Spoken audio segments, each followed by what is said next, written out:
always like going through the cupboard of the bits and pieces that are here. Now, so this one is just a pH test. Now, a pH test is often false security for someone because here in Sydney, our pH is alkaline, and then over time the water will become acid. So due to the fact our water is alkaline, pH is not usually our biggest problem. In this case, our pH is neutral, which for this tank I'm sort of happy with, but the KH was 0. So this product here is what I want to fix the KH, but there's nothing in there. So we definitely want some more KH. The GH was pretty much 0, and this has run out too. So I definitely want to treat some more of that. Now this one's prime. This is a wonderful product. This is going to take the chlorine and chloramone and stuff out of the water. So every time we add water to this aquarium, regardless of whether it's a water change or a top up, then we're going to add a bit of this.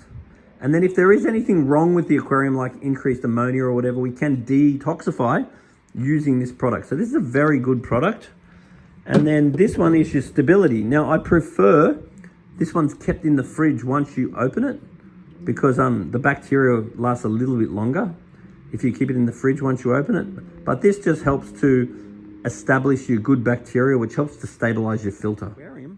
There's a biological war that occurs competing for nutrients between the good bacteria that grows in your filter. So therefore, we never want to clean that with tap water. We only want to clean it in water from the fish tank. And also your algae. Now, if your oxygen level is higher, that's going to favor the bacteria. And if your oxygen level is lower, that means your CO2 level will tend to be higher, and your carbonic acid level will tend to be higher, and that's going to favor the algae.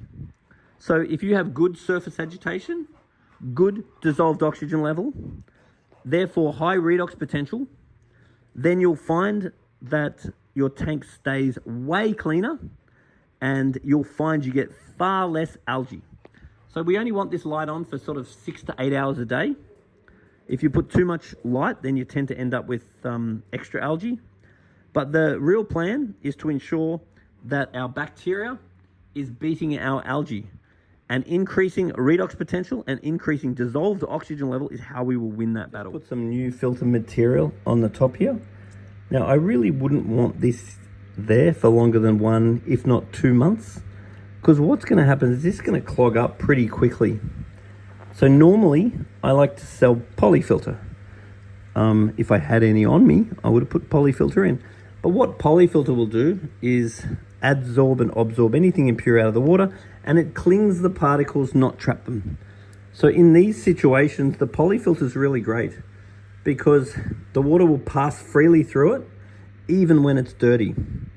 So you can leave polyfilter in there for a couple of months. Now, the problem with your conventional medias is that they are going to clog up. And what sucks about these top filters, if you're really unlucky and it clogs up, there has been times when it's sort of worked its way out of the back of the tank. So with these top filters, you really want to keep them clean because you don't want them banking up and then the water finding their way out. This model is actually rarely ever a problem, but some of the other top filters definitely can be a problem. But at the end of the day, your mechanical media, the more often it's replaced, once it's dirty, the more effective it will be. Whereas the polyfilter, you can just leave it in there for a couple of months until it turns black, because it works on a totally different principle. I'm just going to add a little bit of KH into the water. Now, what I don't want to do is add too much at once. I don't want to shock the fish and make it go up too fast. So I'd rather add a little bit, and in several days, you could retest it, or next time you pop fire the shop, retest it, then dose it again. It's better to add small amounts regularly than to overdose and add too much at once. Bottle of aquarium, especially if it's run just on the pump, I'm actually very scared of filling it up too much, because I want to make sure that the water is at least getting falling, because I really want that oxygen back into the water again.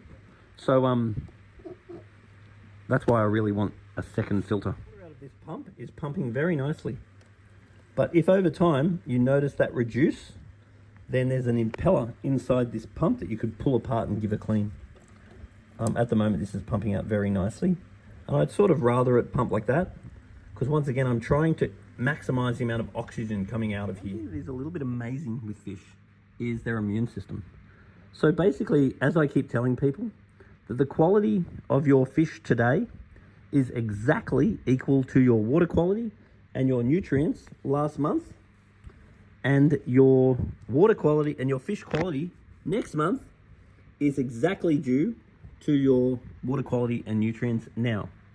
So even though the water quality in this tank was very bad, in general, besides one of the fish, all the fish I can see, they actually look okay. And that's the secret, is good quality food. So that food's wonderful. And then, providing that you feed good quality food, you'll be amazed how long your fish can stay healthy. But eventually, they will start to get sick if the water quality is wrong. And then eventually, something will happen to the fish. So you've really got to trust your test results.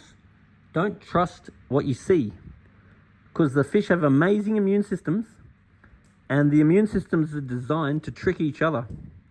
And if fish can trick each other, they can definitely trick you. So with the fish, they will use all of their energy trying to look good. Because if they don't look good, they start to look unhealthy, the other fish actually kill them. So once again, when people say, I can tell when my fish is sick, I say, no. You can tell when your fish are about to die. Because you can't tell when the immune system starts being depleted, because all of their energy goes into looking good. So therefore, they don't actually start to look bad until they're literally about to die. And once again, most of the fish I can see in this aquarium really look okay, but there is one of them, there's an orange and white one in here that I don't want to raise any expectations for. Now, once you get an extra filter, get good surface agitation, get a few good water changes in, then by all means you could add some extra fish. In an aquarium like this, if you start getting little snails everywhere, and if they start eating holes in your leaves, like that, and they start annoying you, you can put in a clown loach, and a clown loach will do a very good job at removing your snails generally. Now, it's very common after I service an aquarium for it to not really look that good, because you're disturbing everything and it has to settle again. Obviously all the fish are hiding at the moment, but what we really recommend is on a semi-regular basis, definitely if you know you're coming down to see us at the shop, then grab your phone, make a little video of the aquarium running.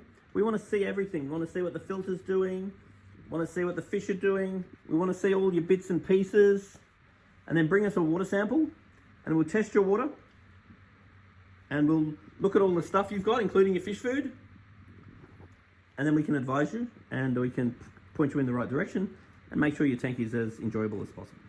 It's a very, very easy hobby as long as you have the right information and the right equipment. I think I would get a bristlenose catfish for running around and helping to keep my glass clean.